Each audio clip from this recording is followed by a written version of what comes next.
यहाँ सम्मान नहीं मिला वहां जाएंगे, दुश्मन के पास चले जाओगे।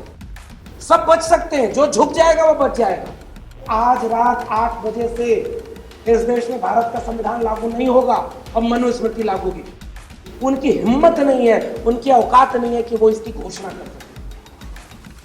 आम जनता को नहीं पता है साहब कि भारत के संविधान से उन्हें क्या क्या मिला है। हमारे पढ़े लिखे लोगों को तो पता ही नहीं, हमारे प्रोफेसरों को तो पता ही नहीं। हम इस आयोजन में आने के बाद आपने बुला करके सम्मानित किया, मंच पे बिठाया और माइक पकड़ा दिया। ये सम्मान बहुत बड़ा है मेरे लिए और मैं आप सबको बहुत शुक्रिया अदा करता हूँ, बहुत बहुत धन्यवाद करता हूँ। जय भीम, जय मंडल बोलता हूँ। वक्ता लोग हैं, वो विषय पर अपनी बात रखेंगे और मुझे केवल एक बात करनी है।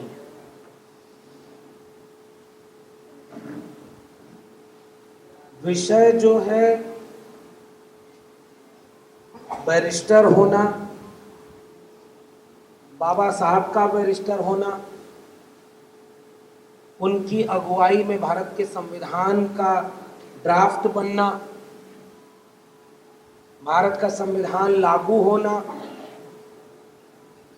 उसकी पृष्ठभूमि में छत्रपति शाहू जी द्वारा 125 साल पहले एक इतना बड़ा काम कर देना कि जिस देश में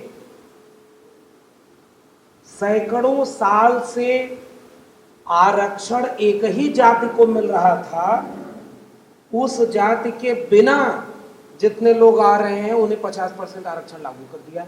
ये काम करने वाले पहले शख्स थे छत्रपति शाहू जी महाराज। उसकी पृष्ठभूमि में फिर भारत के संविधान में आरक्षण को लागू किया जाना और संविधान लागू होने के बाद बाबा साहब का ये कहना कि हमने एक व्यक्ति एक वोट का अधिकार तो दे दिया, लेकिन ये राजनीतिक बराबरी तब तक कोई अर्थ नहीं रखेगी जब तक सामाजिक और आर्थिक बराबरी समाज में नहीं आएगी। बाबा साहब की ये चेतावनी कि ये संविधान केवल कागज का पुलिंदा मात्र रहेगा अगर इसे लागू करने वाले लोग ठीक नहीं हुए। बाबा साहब की ये भी चेतावनी कि इस मुल्क के लिए सबसे बड़ा अभिशाप अगर कोई है तो वो राष्ट्र हिंदू राष्ट्र है। वो स्वतंत्रता, समानता और बंधुत्व विरोधी है। वो लोकतंत्र से मेल नहीं खाता है। किसी भी कीमत पर हिंदू राष्ट्र को बनने से रोका जाना चाहिए। ये चेतावनी बाबा साहब के सफर को आगे ले चलने के लिए तमाम लोग उस मिशन मूवमेंट में शामिल हुए और आज 2022 में हम यहां बैठे हुए हैं। मैं इन सब के बीच में अगर कोई रिश्ता खोजने की कोशिश करता हूं तो ऐसा लगता है कि हमारा रिश्ता तो है और हमारा रिश्ता 2000-3000 साल पहले तक का है। तो ये जो रिश्ता है वो तथागत बुद्ध से आज तक लड़ने वाले हर एक व्यक्ति के साथ जुड़ता है, जो विचार से जुड़ता है। तो इस रिश्ते में मैं बस इतना खोजने आया हूं कि आज हम कहां खड़े हैं। भाई इतने लोग तो इस पूरी विरासत के चलते मिल गए कि अब मंच पर भी बैठते हैं। कोई भी जगह ऐसी नहीं है पूरे देश की, इस समय देश नहीं दुनिया की, जिसमें इन महापुरुषों के वारिस न हो। और वैचारिक वारिस की बात कर रहा हूं, जाति वाले की नहीं जिसको प्रधानमंत्री बना दिया जाए, राष्ट्रपति बना दिया जाए। वैचारिक लोग, क्योंकि आज इस सभागार में भी जितने लोग हैं ये वैचारिक लोग मैं नहीं मानता हूं। तो हम बहुत पीछे थे, वहां से यहां तक तो आ गए और ताकत मिलती हमें एक दूसरे से।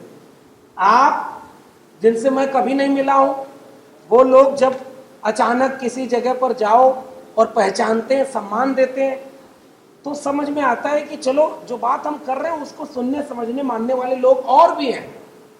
तो आप जो सम्मान देते हैं तो हमारी हिम्मत बढ़ती है। आपसे हम ऊर्जा लेते हैं क्योंकि हमारा क्या है, हम तो अभी जितनी उम्र है, हमारे से ज्यादा उम्र वाले लोग तो यहाँ संघर्ष करके उम्र बिताई होगी, उन लोगों ने यहाँ बैठे होंगे, बहुत सारे वरिष्ठ लोग रिटायर्ड जज साहब है। तो हम बेसिकली एक दूसरे से ऊर्जा लेते हैं और ऊर्जा देते हैं, और एक बात समझते हैं जो वही एक रिश्ता है जिसकी बात मैं कर रहा हूं, बस यही बात मुझे करनी है। वो रिश्ता विचार का है, वो जात बिरादरी का नहीं।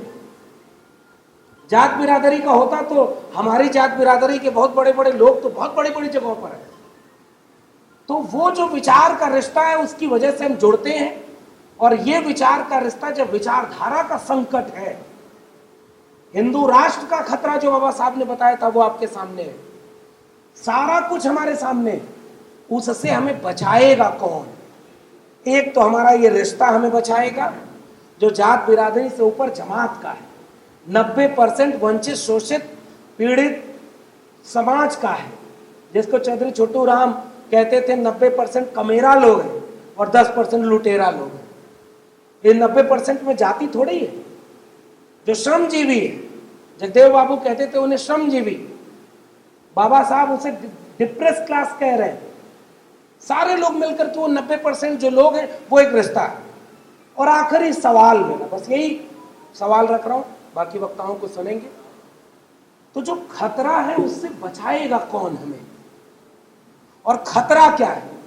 खतरा यह है कि जिन्हें रक्षा करने की जिम्मेदारी सौंपी गई थी वही भक्षण कर रहे हैं, रक्षक भक्षक बन जाए।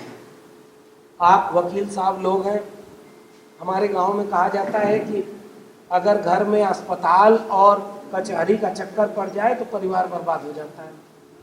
पता नहीं आप लोग जानते हैं, वरिष्ठ लोग ऐसा क्यों कहते हैं? क्योंकि कचहरी से डर लगता था साहब, कौन मुकदमा लड़ेगा हमारा, कौन जाएगा वहां रोज? हमारे लोग नहीं है, झूठा मुकदमा फंसा करके जेल में डाल रहे हैं लोग, कोई कुछ भी बोल दे हमें पता ही नहीं।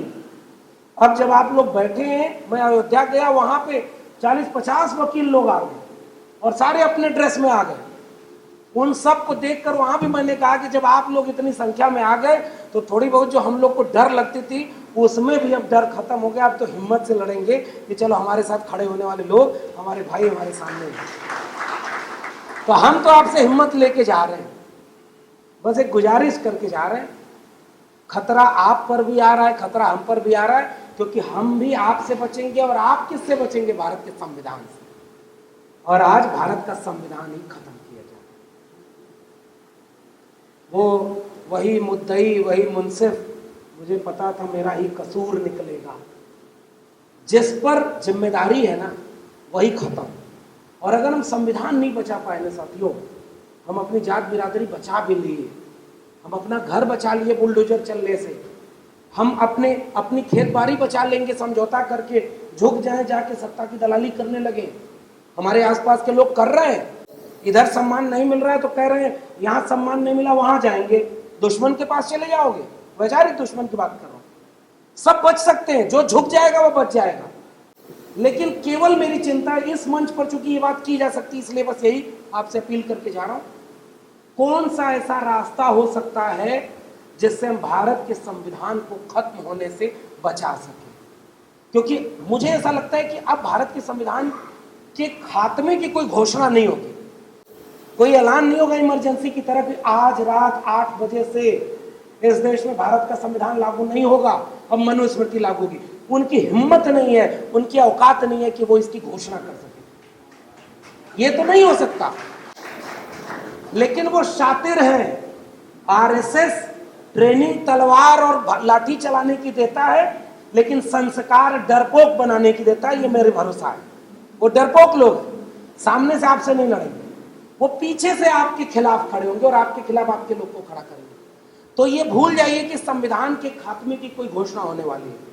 संविधान रहेगा, उसकी शपथ भी ली जाएगी, उसके सामने माथा भी टेका जाएगा, और संसद में खड़े होकर कहा भी जाएगा कि बाबा साहब न होते तो मैं भारत का प्रधानमंत्री नहीं बनता।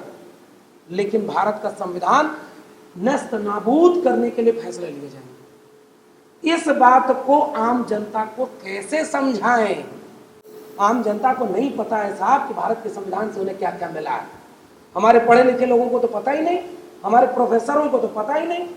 हम गांव के लोगों को क्या समझाएं, 5 किलो अनाज पर 500 रुपए पर वोट दे रहे हैं और हम उनको गाली देते हैं। उनको क्यों दे रहे भाई? जिसकी जिम्मेदारी थी, हमारे जैसे प्रोफेसरों की जिम्मेदारी थी, हम लोग नकारे रहे। अब जो चुनौती है, क्या हम अपनी जनता को समझा पाएंगे? कैसे समझाएं? नितिन साहब अभी बोल रहे थे, बाम सेठ के तत्वावधान में उन लोगों ने ये मिशन शुरू किया कि ऐसे सम्मेलन पूरे देश में करेंगे। नीरज भाई से बात होती है, सुमित चौहान जी आए हुए हैं, और इस मंच पर बैठे हुए तमाम सम्मानित लोगों, मेरी गुजारिश है, क्या हम इसे आसान बुकलेट में, आसान पर्चा बनाकर, एक जन आंदोलन बनाकर गांव गांव जाकर क्या लोगों को समझाने में सक्षम होंगे कि भारत का संविधान है तो क्या मिला है, नहीं होगा तो क्या नहीं मिलेगा? अगर ये समझा ले गए तो यही हमारी जिम्मेदारी है।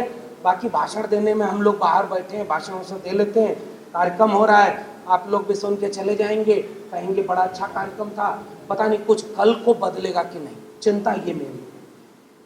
क्योंकि पीढ़ियां 20-25 साल 50 साल बाद हमसे पूछेंगी, जब तुम बड़े थे, प्रोफेसर थे, डॉक्टर थे, इंजीनियर थे, पेट भरा था तुम्हारा, तुम्हारे ऊपर जिम्मेदारी थी, क्योंकि तुम आरक्षण से वहां पहुंचे थे, भारत के संविधान से पहुंचे थे। तुम जब बड़े हुए तो सरकारी नौकरियां थी, तुम जब बड़े हुए तो भाईचारा था लोगों में, तुम जब बड़े हुए तो देश बिका नहीं था। लेकिन 25-50 साल बाद जब हमें तुम ये भारत सौंप कर जा रहे हो, तो हमारे पास न भारत का संविधान बचा है, न सरकारी नौकरी बची है, न सरकारी संपत्ति बची है, न शिक्षा सरकारी बची है, न रोजगार बचा है, न इस देश में सरकारी जमीन बची है, और न हमारा साझा विरासत का साझा हिंदुस्तान बचा है, भारत बचा है। हम जवाब नहीं दे पाएंगे क्योंकि हमारी आंखों के सामने ये सब हो रहा है। अगर हम कुछ कर सके तो केवल इसलिए हम अपनी जिम्मेदारी निभा सकें। बाबा साहब ने जाते जाते कहा था, बड़ी मुश्किल से ये कारवां यहां तक लाया हूं, आगे ले जाना, आगे न ले जा पाओ तो यहीं छोड़ देना, पीछे मत जाने देना। मैं खुलेआम कह रहा हूं, हमारी आंखों के सामने ये कारवां मीलों पीछे जा चुका है। हम कबूल नहीं कर रहे साहब।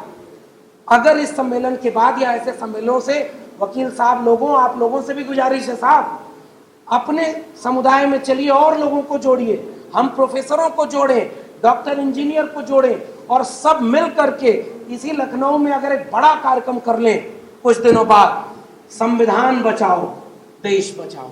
मुझे लगता है यही असली श्रद्धांजलि, यही असली नमन साहू जी, बाबा साहब, बिरसा, फूले, पेरियार सबके लिए है। वरना माफ करिए, हम भी फिर पूजा करने के लिए एक औपचारिकता निभाने मात्र का काम करेंगे।